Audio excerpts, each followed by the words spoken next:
"Mr. Alderman," the attorney said, loud enough that the court reporter's fingers moved without being asked. "This deed bears your client's signature, notarized, filed with the county. What precisely is the dispute?" Leland Alderman was 73 years old. He was sitting at the plaintiff's table in a federal courtroom in Lexington, Kentucky.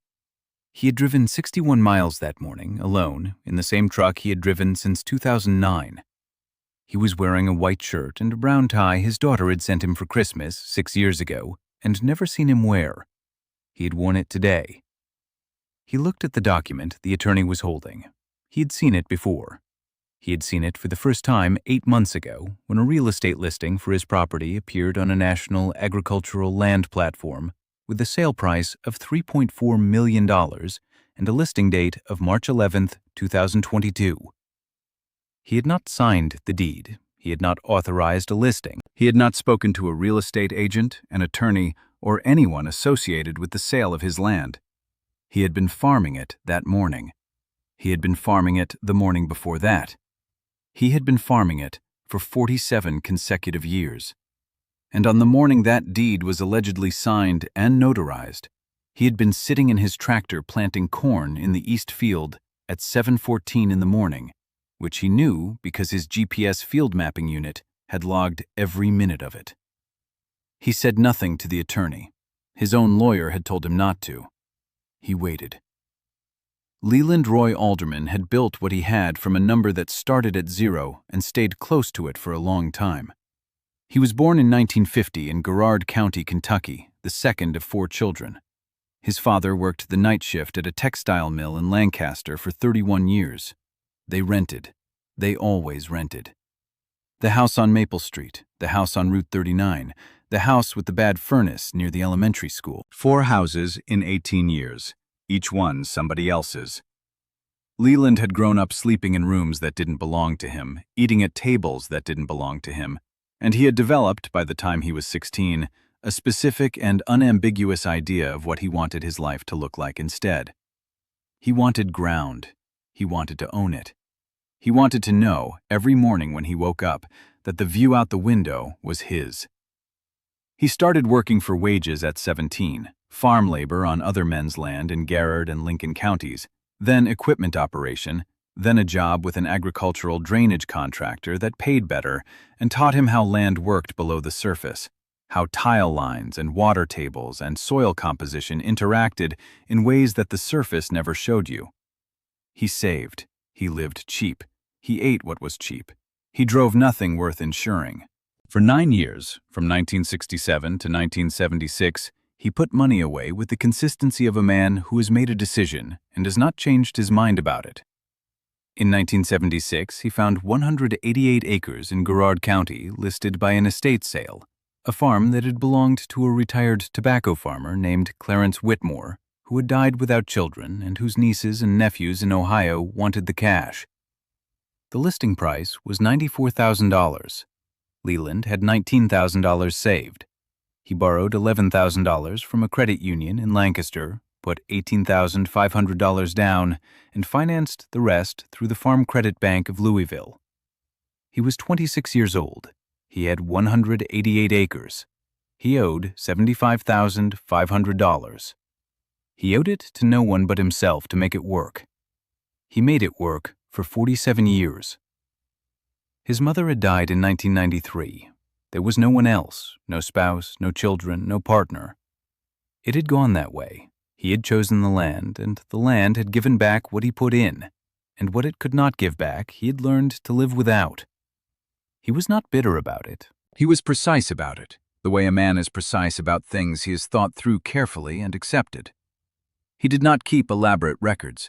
He kept one thing, a pocket notebook, the small kind, 3.5 inches by 5.5 inches.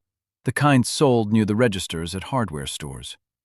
He had carried one in his shirt pocket every working day since 1978. He wrote in it every day, the weather, the work, the hours, always the hours. What field, what task, what time he started, what time he finished. He was not keeping a diary.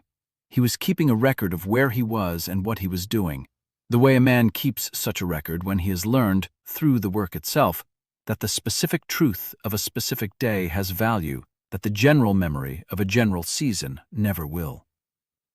By the spring of 2022, he had filled 163 pocket notebooks. He kept them in a cigar box on the shelf above the workbench in his equipment shed, not in order of any system, just in the order they had been retired, each one labeled on the cover with the start and end dates in black marker. The most recent were at the front of the box, the oldest were at the back.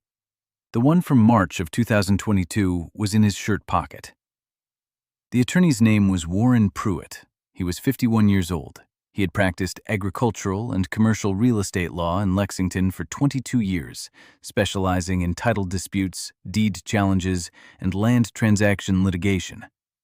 He had been retained by a firm called Bluegrass Heritage Partners, LLC, a real estate investment group based in Louisville that had contracted to purchase Leland's 188 acres for $3.4 million and had paid a $170,000 earnest deposit to an escrow account controlled by a broker named Kevin Slade. Kevin Slade had listed the property. Kevin Slade had produced the deed. Kevin Slade had collected the deposit. Kevin Slade had, according to records later obtained through discovery, submitted a notarized deed transfer instrument to the Garrard County Clerk's office on March 11, 2022. A deed bearing what purported to be Leland Alderman's signature, witnessed and notarized by a notary whose commission was valid and whose stamp was genuine. Kevin Slade had also, as of the date the lawsuit was filed, been unreachable by telephone, had closed his real estate brokerage in Lexington, and had not been seen at his last known address in 6 weeks. Warren Pruitt had not known any of this when Bluegrass Heritage Partners retained him. He had been given a file. The file contained a deed. The deed appeared valid. Pruitt's job was to enforce the contract of sale that the deed enabled.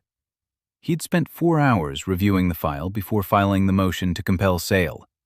He had not contacted Leland Alderman. He had not visited the property. He had seen a deed with a signature and a notary stamp, and had proceeded on the assumption that the transaction was legitimate. He was not, in the ordinary sense, a villain. He was a lawyer who had trusted a document that had been constructed to be trusted. He had made a serious mistake. He would understand exactly how serious in approximately 11 minutes. The notebook from March of 2022 was a single folded document, or rather a single small book, 72 pages, cloth-covered in faded green, the corners worn soft from 4 months in a shirt pocket before it was retired to the cigar box. It was smaller than a man's palm. It looked like nothing.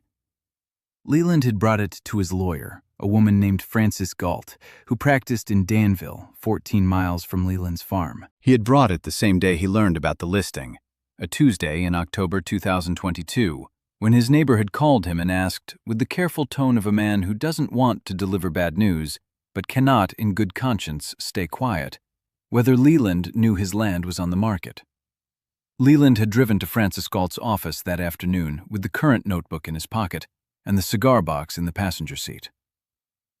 Frances Galt was 58 years old. She had practiced property law in Boyle County for 29 years. She had handled deed fraud cases before, not many, but enough to know what the key question was. The key question was always, where was the landowner when the signature was allegedly made? The deed was notarized on March 11, 2022 at 10:47 in the morning.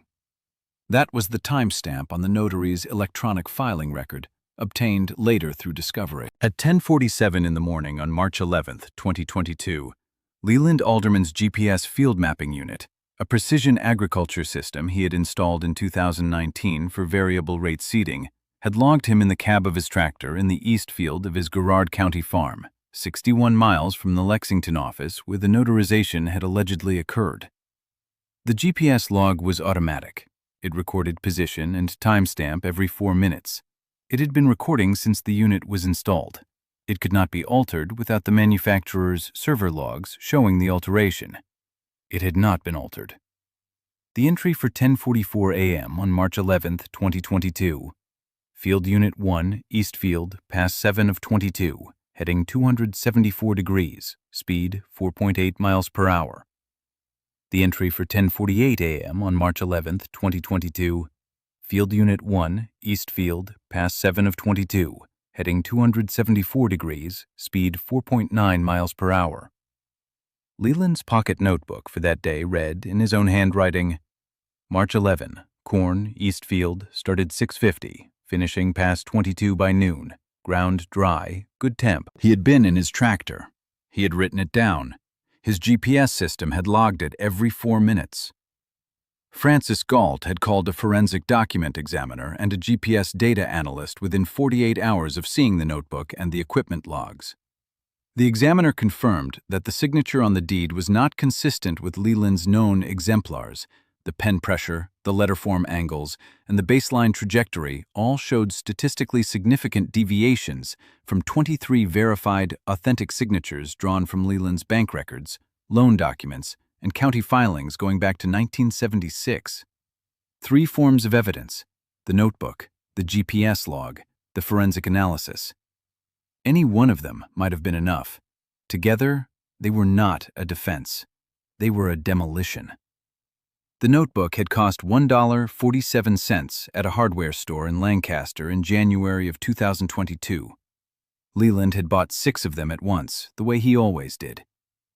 The courtroom was on the 4th floor of the federal courthouse in Lexington. Small room, wood-paneled, the American flag standing in the corner behind the bench with a slight lean that no one had corrected. The air was cold near the windows, warmer near the center. The room held 12 chairs in the gallery and 2 tables with 4 chairs each inside the bar. It was a quiet room.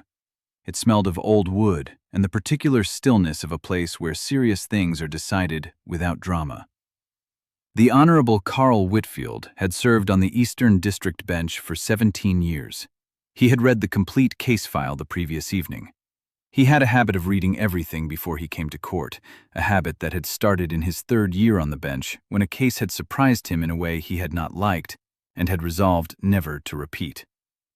Bluegrass Heritage Partners attorney, Warren Pruitt, spoke first. His argument was competent and structured. He presented the deed.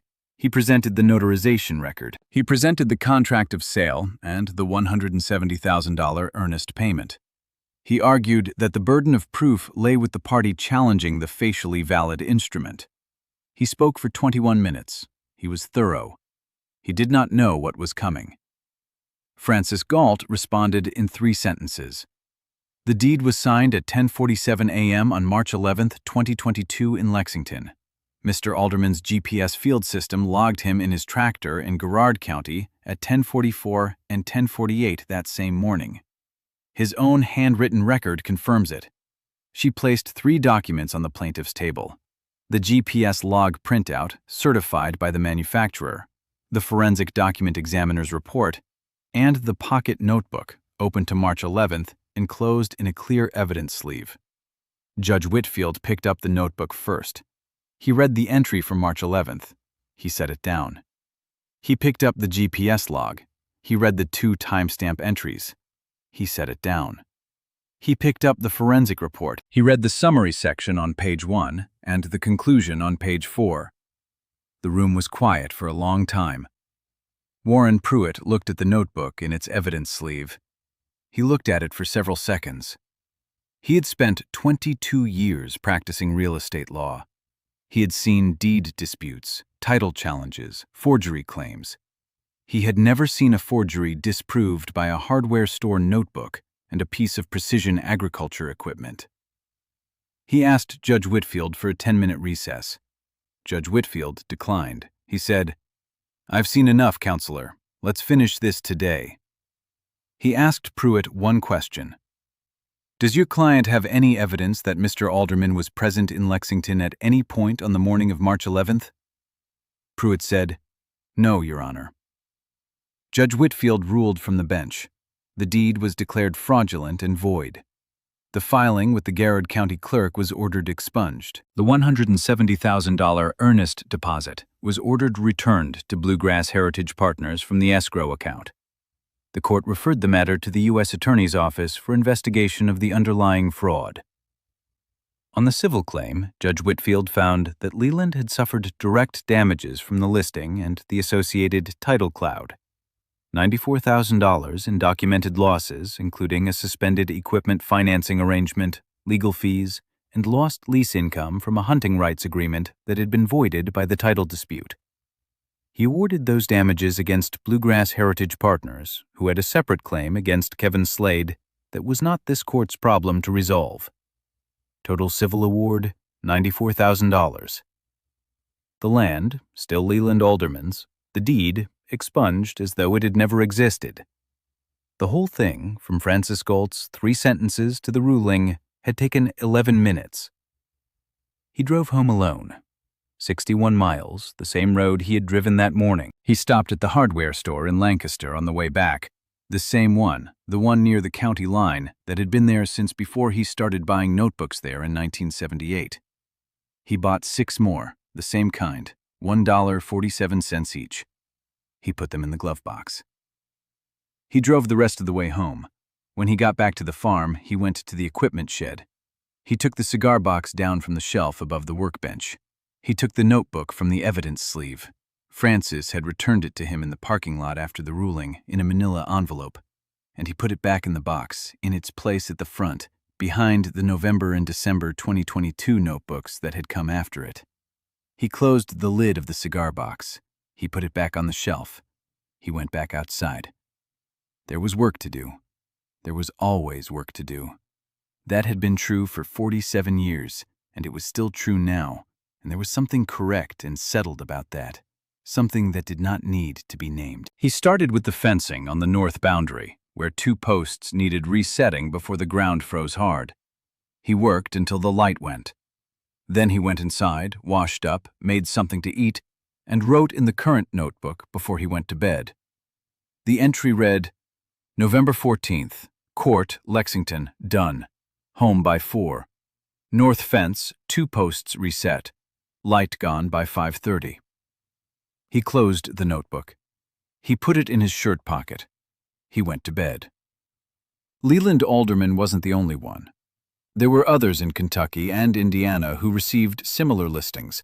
Same broker, same method, same assumption that an older farmer, farming alone, wouldn't catch it in time.